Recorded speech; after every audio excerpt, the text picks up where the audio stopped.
Hi everyone, I'm Lisa from Down to Earth Gardening and Design, and today's video is on a favorite ornamental grass. So it's a little bit of a plant spotlight.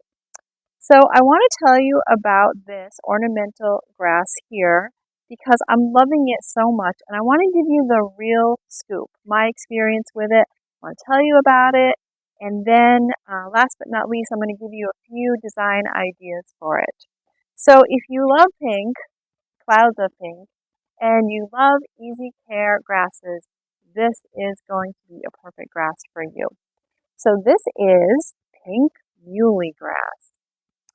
And maybe if you get up close, you can see the bright pink, airy flowers. It's fall in New England, and it is really shining right now. So I'm loving it here on this road, in this roadside garden. You may have seen I just did a recent little quick renovation of it here. The asters are really blooming right now. Loving the combination.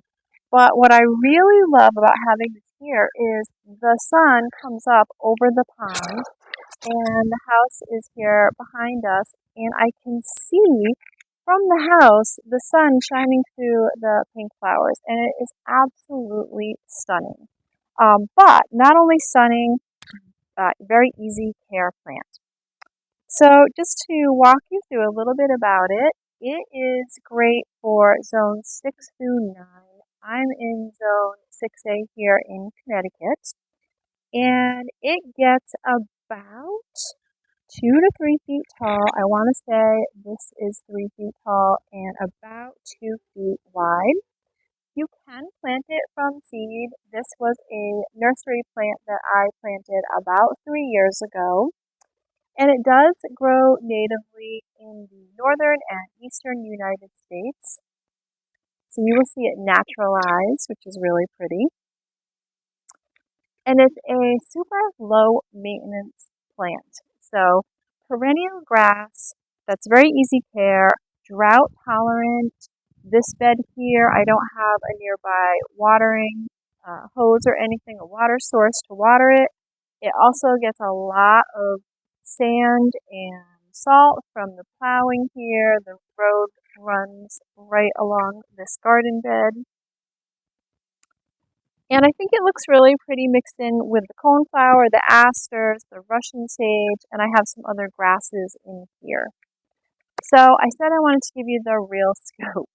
And from what I've read about pink muhly grass is it's pretty hardy and easy to grow.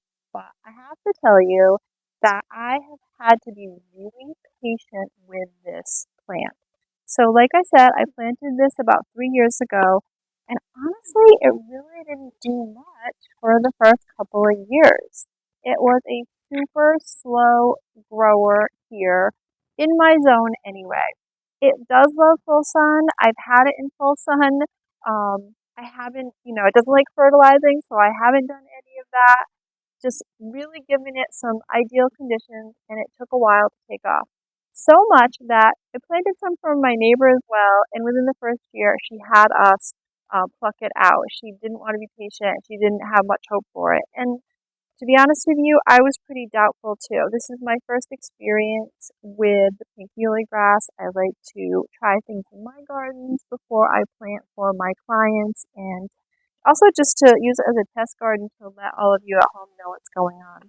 So I feel like the third year, my patience has really paid off and it's flourishing. I have 3 here in this garden, and like I said, the plant stats on this say it will get about 2 feet wide.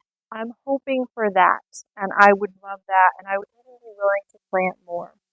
So I think a hot tip might be to go ahead and buy a bigger, maybe a 2-gallon size container. I bought this in a 1-gallon.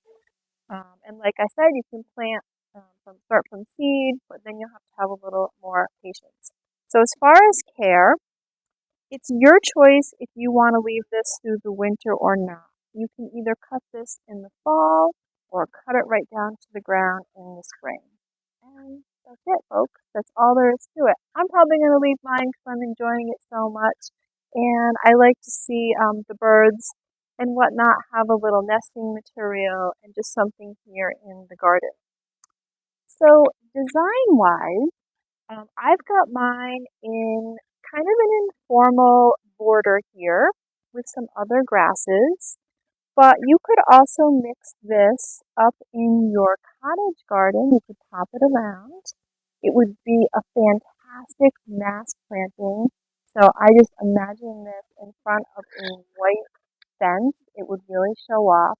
But think of a spot where it could really show off. So like I said, it's showing off here because the sun comes up and it really makes the paint cloud shine.